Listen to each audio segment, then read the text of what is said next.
6 theories about the Antichrist. Let's talk about them. The first one is the 7-headed, 10-horned beast is the Antichrist. Is it? Let's look at Revelation 13.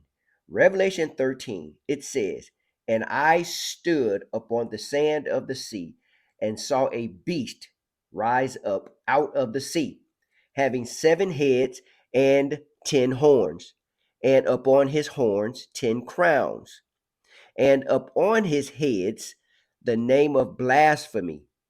And I saw one of his heads as it were wounded to death, and his deadly wound was healed, and all the world wondered after the beast." Now, 7-headed, 10-horned beast, Revelation 13. So now, if you've been following me, you already understand that the Daniel 7 beasts, plural, come out of the sea. And you had a lion with eagle's wings, you had a bear, you had a 4-headed leopard with the wings of a fowl, and you had the 10-horned beast. Here in Revelation 13, you have the lion without the eagle's wings, you have the bear, you have the 4-headed leopard, and you still have the 10-horned beast. Now they are one, they're unified.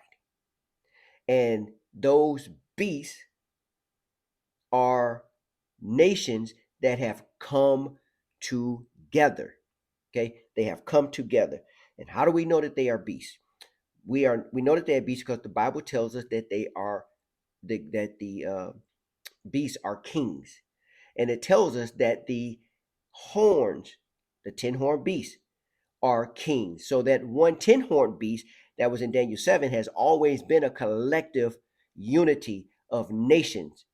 Okay, because they are 10 kings and they have 10 crowns. All right, so now let's continue, because the Antichrist, it says that he removes 3 of these kings, those 10 horns.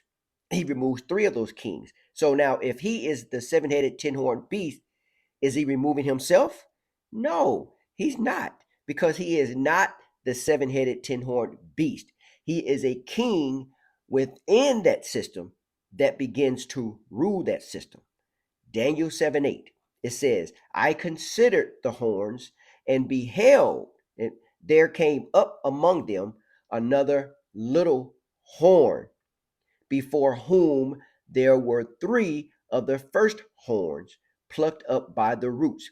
And behold, in this horn were eyes like the eyes of man, and a mouth speaking great things. And the 10 horns out of this kingdom are 10 kings that shall arise, and another shall arise after them, and he shall be diverse from the first, and he shall subdue 3." So here we know that they are kings. There are 10 kings, and those 10 kings were uprooted. 3 were uprooted by the little horn, which is the little king. So the little horn is also a king, which becomes the big king, the Antichrist. So the little horn comes, uproots 3. He comes up out of the 10. So he comes up out of the 10 and he uproots 3. All right. So the Antichrist is not the 7-headed 10-horned beast. They are nations that he come out of. Because now if you look back, go back to the scripture, it says that the beast, one of the heads of the beast was wounded. One of the heads of the beast, not the Antichrist. It doesn't say anything about the Antichrist being wounded, as many discuss, right? The Antichrist is never wounded. He is not immortal. He is mortal. He is not wounded. One of the heads, remember, the 4-headed leopard, the bear, the lion, and the 10-horned beast. That's 7. One of those heads was wounded, not the Antichrist. Let's look at number 2. The second theory is the powerful religious leader theory. So some say that the Antichrist is going to be a very powerful religious leader. Okay, but he is not going to be a powerful religious leader. He is not a powerful religious leader. Let's go back to Revelation 13. Let's go back to Revelation 13 so that we can discuss that, and let's, look into the theory. Now, Revelation 13, it reads, "And I beheld another beast coming up out of the earth, and he had two horns like a lamb, and he spake as a dragon." So now you have another horn that comes out that speaks like the lamb, or looks like a lamb, but speaks as a dragon. That is the religious leader. Whoever the Pope is at the time of the Antichrist reign with the one world government system, whoever that Pope is at the time will be that religious leader, will be that horn. He will be the horn that speaks like it looks like a lamb, but speaks like a dragon. That is his sidekick, the Antichrist and the false prophet. The Antichrist is not the religious leader. All right. So number 3, the powerful political leader theory. So there are there are teachings that he is going to be a very powerful political leader. Again, the Antichrist, the false prophet, the one world government, the economic system is all found in Revelation 13. So we're going to stay in Revelation 13. Let's read. Okay, so now this passage, it describes a beast that emerges from the sea. This beast possesses immense power and authority granted to it by the dragon. Now, the dragon is a symbol of Satan. The beast is described as having a leopard like body, bear like feet, and a lion's mouth. The passage specifically mentions one of the beast's heads as being wounded to death, but the wound is miraculously healed. This healing astonishes the world, leading people to worship the beast and the dragon that empowered it. The beast wields immense power, capable of speaking blasphemies against God and waging war against the saints. It is granted authority over all nations and people. The passage concludes with a chilling statement: all who dwell on earth will worship the beast. I repeat, it concludes with all who dwell on earth will worship the beast, except for those whose names are written in the Lamb's book of life. So, the powerful religious or powerful political leader theory, we can say that that may hold true because he comes up out of the nations we talked about earlier. That one beast, he comes up out of that beast system, and he's given power by the dragon, Satan. And so remember, he is a man that comes up out of the 10 kings, and then he uproots 3, and he becomes king of that one world government system of the 7-headed 10-horned beast. So could he be a political leader? It looks like he will be, because I just don't see the world bringing up a political or someone other than a political leader to lead nations. So, yes, the theory of him being a political leader, we can roll with that. Number 4, the powerful apostate leader theory. Okay, the false prophet, he has that covered. I don't think that the Antichrist will be a man of God who will eventually renounce God or Christianity. So the apostate theory, I don't see that. I don't see that happening. The Pope, he is the Pope. We can see that. But the Antichrist, no. The powerful apostate leader theory, no, it doesn't fit. That doesn't fit. We're not going to talk much about that. That is the false prophet. That's his role. We have the political leader, and then we have the religious leader, right? So the political leader, yes, that fits. The religious leader or the powerful apostate, no, that doesn't fit. He's not going to renounce anything. Because he's not part of it. He's not a part of the church. He's not a part. He's a political, carnal thinking man. That's what he's going to be. So it's just very hard to conceive that a man that once knew God gets into a position to where he is, or where he wants to be God. Kind of sounds like his father, Satan. He worshiped God, and then he wanted to be God. Yes. So number 5. Let's look at number 5. Number 5 is the rebuilt Holy Roman Empire theory. The rebuilt Holy Roman Empire theory, we can roll with that because we know that the lion, Great Britain, the bear, Russia, the four-headed leopard, Germany, and the 10-horned kingdom, they come out of Europe. So the Holy Roman Empire theory, we rolling with that. The Bible tells us that he is coming up out of the European Union. So we rolling with that.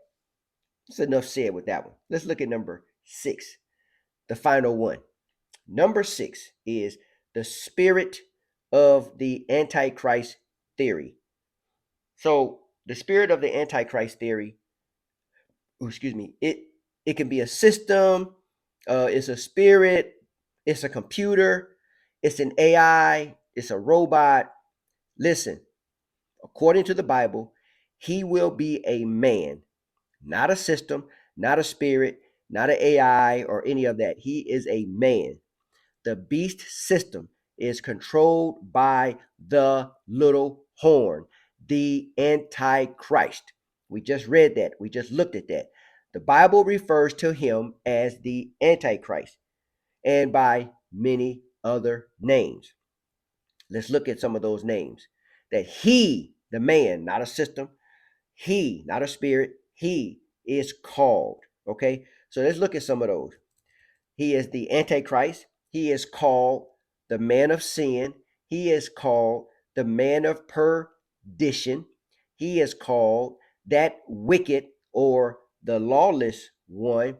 He is known as the little horn. And from a coalition of 10 nations, he ascends to power and uproots 3. He ascends to power and uproot 3. Not it ascends, but he ascends to power and uproots 3. He will have a more robust appearance than his peers. Than his peers. He is referred to as the beast. So he is referred to as the beast, and he is aligned with the beast out of the sea, which are the nations.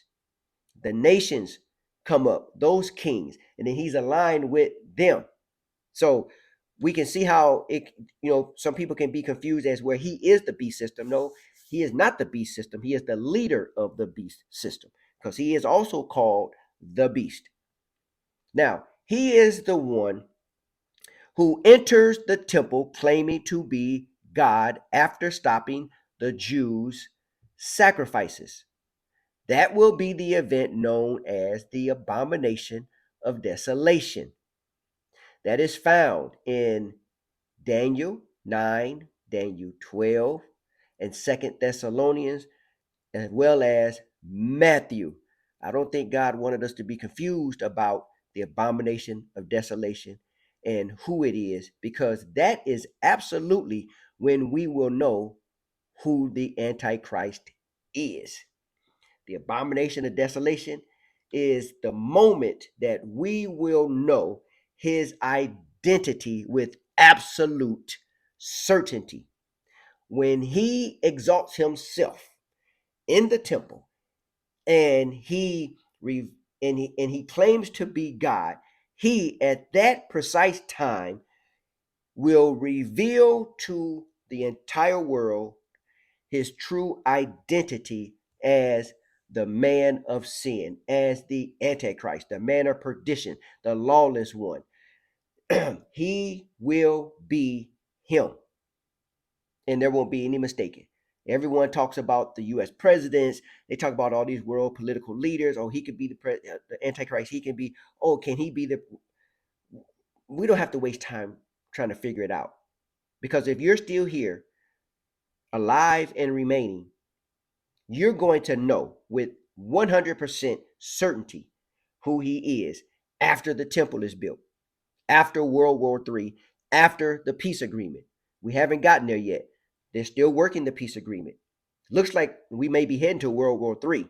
And the third temple, the Jews are ready to build. They just haven't gotten that okay yet because we're waiting on that peace accord.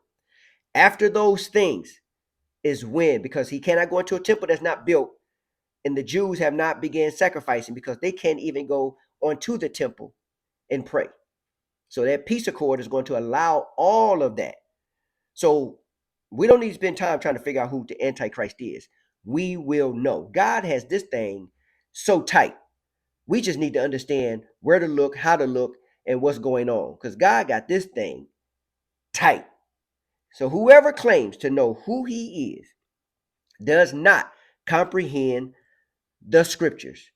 They do not comprehend the scriptures. If you claiming to know who he is, you don't comprehend the scriptures. The timing of the Antichrist revelation is outlined in 2 Thessalonians 2, verses 3 and 4. And let me say something about prophecy and the Bible.